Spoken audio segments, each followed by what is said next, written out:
Welcome to Big Shakti's Light on Yoga and Meditation podcast. My name is Dr. Swami Shankardev Saraswati. I'm a yoga acharya, medical doctor, psychotherapist, and Vedic astrologer. And I'm a co-creator of Big Shakti along with my partner, Jane Stevenson. Jane is a writer, intuitive healer, and spiritual counselor using yoga, Jungian psychology, and dream work in her practice. This podcast is dedicated to providing you with authentic, accurate knowledge and access to a range of powerful techniques from different wisdom traditions to achieve optimal health, enlightenment, and prosperity. This episode is the talk from our Prana and Pranic healing guided meditation series, which is now also available in our Life Force meditation series. And this Life Force series has bundled together 3 of our programs on prana, core strength, and chakras into one mega program. The first phase of the mega program, this Life Force series, enables you to gain an authentic experience of prana and the ability to generate and store prana, energy, vitality, for health and well-being. In the second phase of the Life Force series, you'll learn how to use your prana to create physical and emotional resilience so that you can handle the stresses and challenges of daily life. In the third phase of the series, you learn how to use prana to purify, activate, and eventually awaken 2 important chakras. The first chakra is the Manipur chakra, which is responsible for health, vitality, power, and resilience, and for longevity. The second chakra is the Agya chakra, the third eye, which is responsible for intuition, higher intelligence, and access to the highest consciousness. And we need as much prana as we can get if we're going to live a healthy life and also progress on the spiritual path. So this talk describes what prana is, why it's crucial for your health and spiritual development, and how you can become more aware of this subtle yet extremely powerful force that's within us, a powerful force for healing and well-being.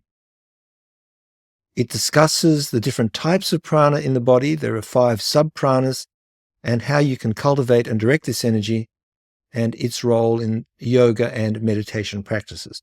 And whether you're a seasoned yogi or new to the concept of subtle energy, this episode will provide valuable insights to help you tap into your vitality, your inner strength, and enhance your overall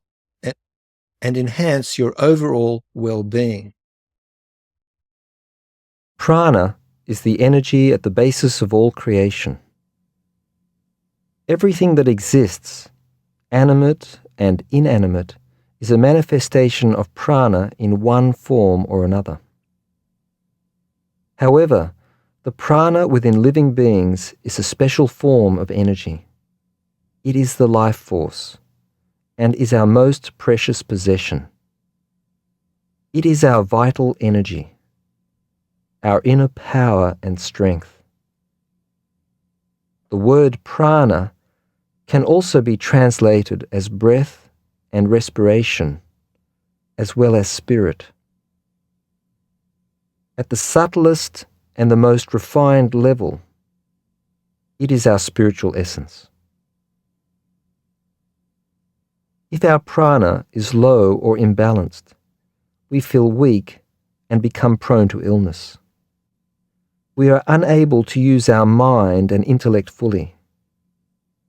When our prana is strong, balanced, and in tune with nature, we are powerful, creative, capable beings, able to fuel and support our innate intelligence and intuition.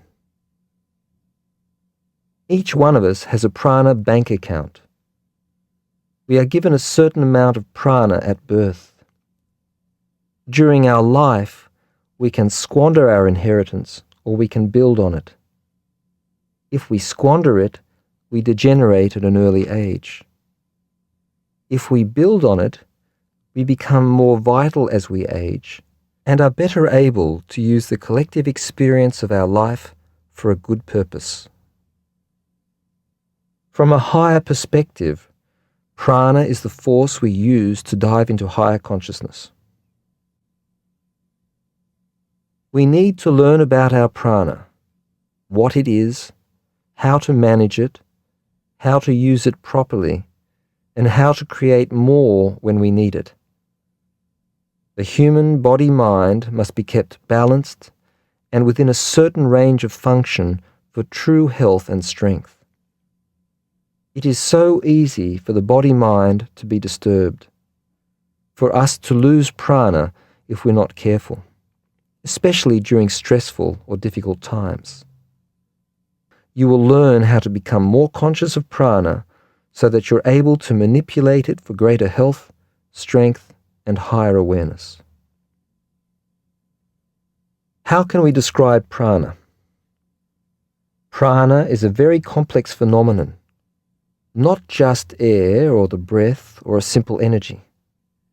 Its nature is highly changeable and is constantly moving. In Indian traditional medicine, prana is also called vata, which means wind. Vata is described as cold, dry, subtle, rough, and erratic. In Chinese medicine, prana is called qi and is described as being like a vapor that can suddenly appear and then disappear, and then undergo major alterations in the next moment. Prana is the essence of the principle of movement and change in the body, and has been compared to a current of electricity. Certain meditation practices are designed to allow us to perceive prana as sparks of light. When the body, or a part of the body, is full of healthy, balanced prana, it feels good. There is a sense of strength, and that part glows and tingles, and feels warm and nourished. Prana is the basis of this warm, glowing feeling. Life is pulsatory. Prana is constantly flowing and is also pulsating. For example, the heart and lungs pulse in a steady rhythm. Any contraction, whether it is muscular, mental, or emotional, can block the pulsation of prana, causing stagnation. Prana can also become imbalanced, for example, overstimulated or undercharged, or it can form toxins. When flow and pulsation are disturbed, prana cannot nourish and strengthen us. Rather, imbalance can create dysfunction and disease. You will learn how to work with areas of your body that may have become stuck, blocked, or toxic in order to re-establish balance and harmony and better health and well-being.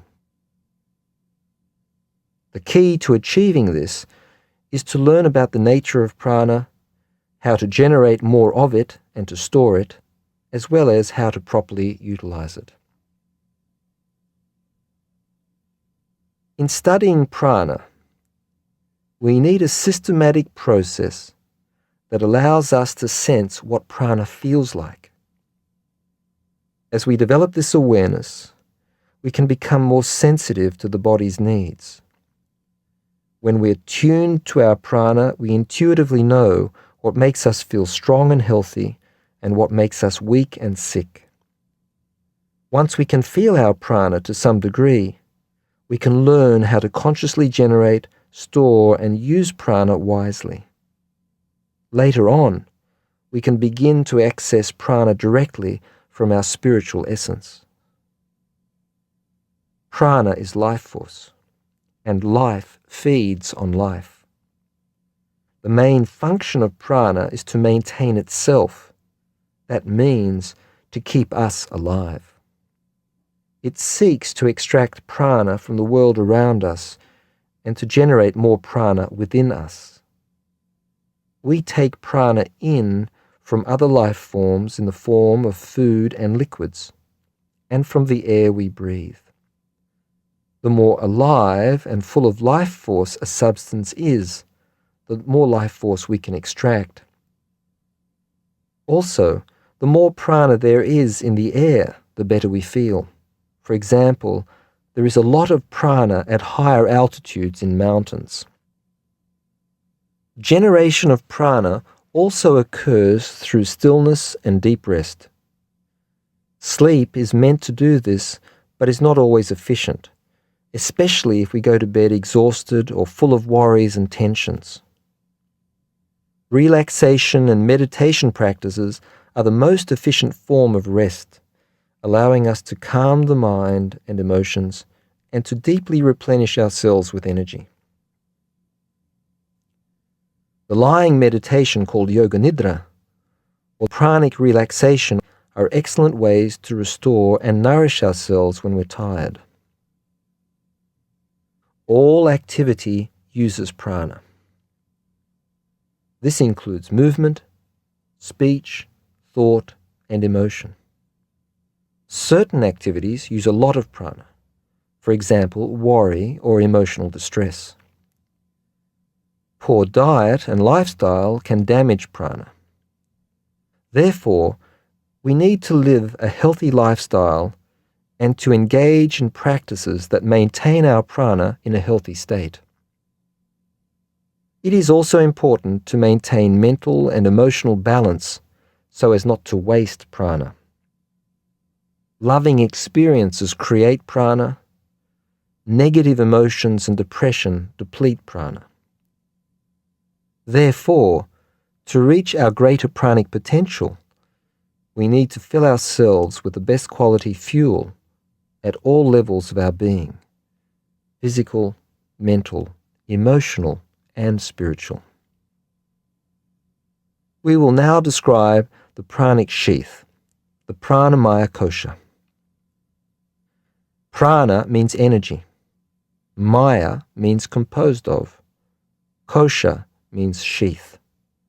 The pranamaya kosha is the sheath which is composed of the prana. Yogic physiology divides the human being into 5 bodies or sheaths with increasing levels of subtlety: the physical sheath, the pranic sheath, the mental sheath, the psychic sheath, which is also called the sheath of intelligence, and the most subtle is the causal spiritual sheath. The sheaths are not separate entities, but are different levels of function and subtlety of the one organism. You cannot separate them just as you cannot separate heat and light from fire. In the same way, we cannot separate prana or the mind from living, intelligent, conscious tissue. The pranic sheath is made up of energy. It has the same relationship to the gross physical sheath as does the air in a balloon.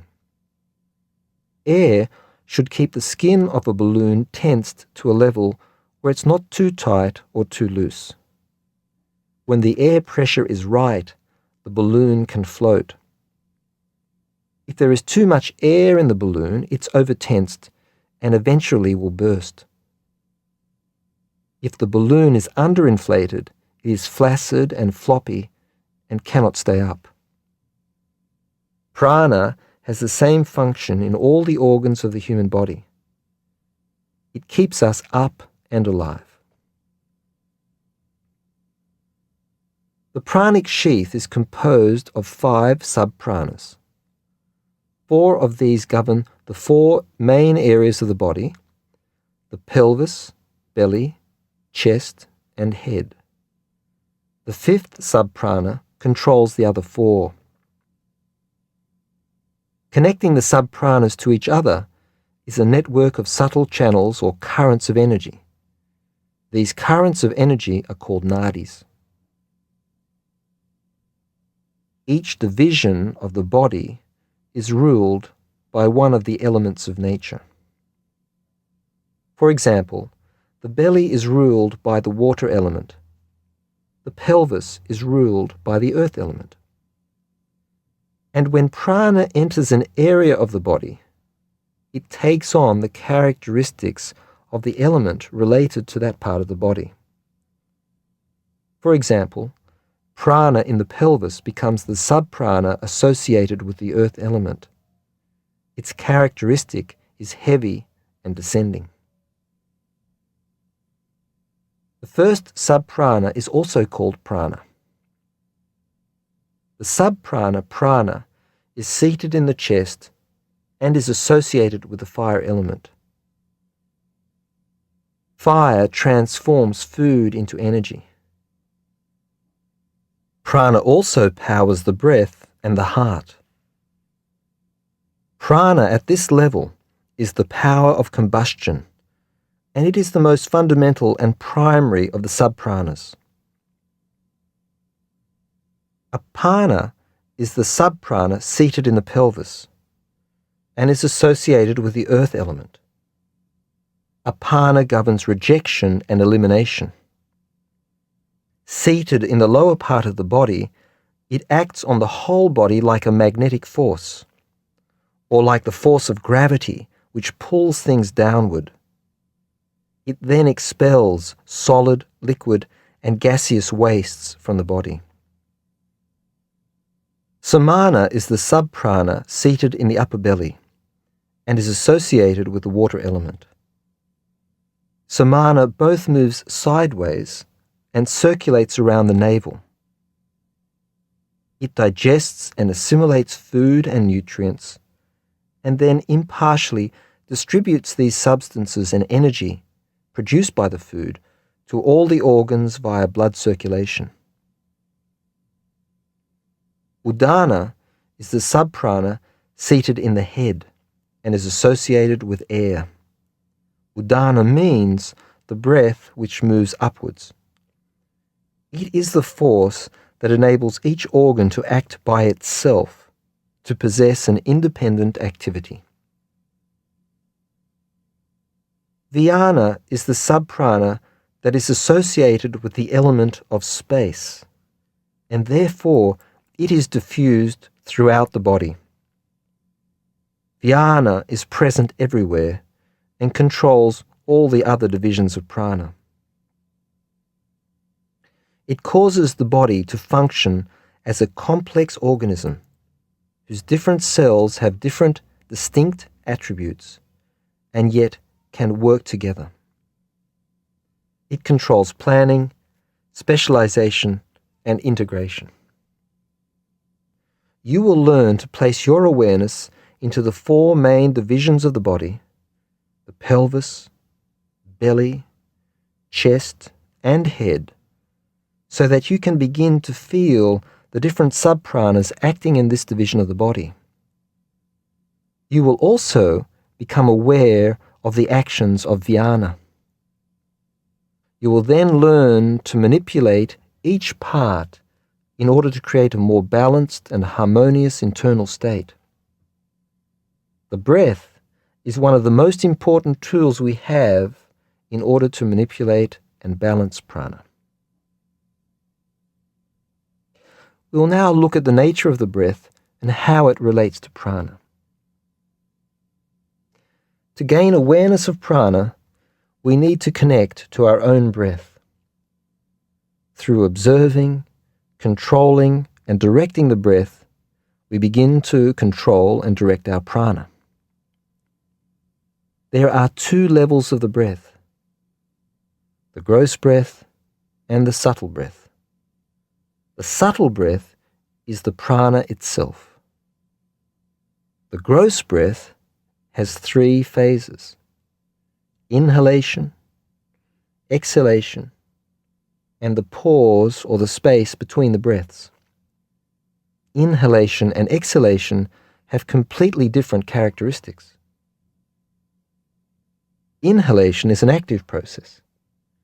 Energy is required to contract the breathing muscles, the diaphragm and the ribs, in order to pull air into the lungs. Normal, relaxed exhalation is passive. No muscular contraction is required. Exhalation can be made more forceful by muscular contraction, for example, in coughing and sneezing. Exhalation can also be slowed through muscular control. The gross breath has 2 levels of control. The autonomic nervous system keeps the breath moving all the time, even when we're asleep. The voluntary nervous system allows us to override autonomic control so that we can speed up or slow down the breath anytime we want to. We cannot do this with other internal organs. For example, we cannot directly control the heart or blood pressure. However, in order to affect the heart and blood pressure, we can use the breath. The gross breath is a mirror of what is going on inside us. When we are tense, it is automatically rapid and irregular. When we're relaxed, it is automatically long, slow, and smooth. If we are tense and we consciously slow our breath, we can make ourselves feel more relaxed, and we will also relax other internal organs, such as the heart and blood pressure. The subtle breath is actually the prana itself and can only be understood by experience. Prana propels the gross breath. The gross breath and prana move in opposite directions. As we inhale, the gross breath takes air down into the lungs. At the same time, prana moves upwards. When we exhale, air moves up inside the body before it's expelled from the body, and at the same time, prana moves down. You will learn to observe this dual aspect of the breath and to use these 2 aspects of the breath to improve your health. The techniques are presented in a sequential manner so that you can explore prana systematically and safely. You will learn how to maintain prana in a healthy, balanced state. This will allow you to have plenty of energy for all the things you want to do with your life. You will learn how to remove the blockages and obstructions that cause fatigue and negativity. In this way, you can restore a healthy flow of energy. You will learn about the various levels of prana in the body and the relationship between prana and the breath. And eventually, the concepts of prana will become a living experience for you. The techniques help you to use the prana that would be normally dissipated in different daily activities and to focus your prana and mind on the awakening of consciousness. In this way, you will learn to become aware of and tap into the subtlest and most sublime levels of prana that emanate from your core. This is a major life-affirming experience that leads to the gradual and beautiful unfoldment of self and all of the wonders within. Higher pranic practices can lead to profound spiritual experience as they very clearly touch the essence of being. Hari Om Tat Sat. If you would like to know more about what we do at Big Shakti, please go to www.bigshakti.com, where you can see all of our products and offerings. And you can sign up for our free newsletter, and when you do sign up, you're entitled to a 15% discount on your first purchase. And subscribers, of course, get generous discounts on all our products from time to time, especially when we release a new course. All of our courses provide you with the opportunity to experience and understand the powers and mysteries of your mind and spirit. Unwind, take a break from your daily activities, and learn how to use different forms of meditation to achieve inner tranquility, happiness, fulfillment, and spiritual awakening. You will learn the keys to a healthy lifestyle, a calm, clear mind, emotional resilience, and spiritual insight.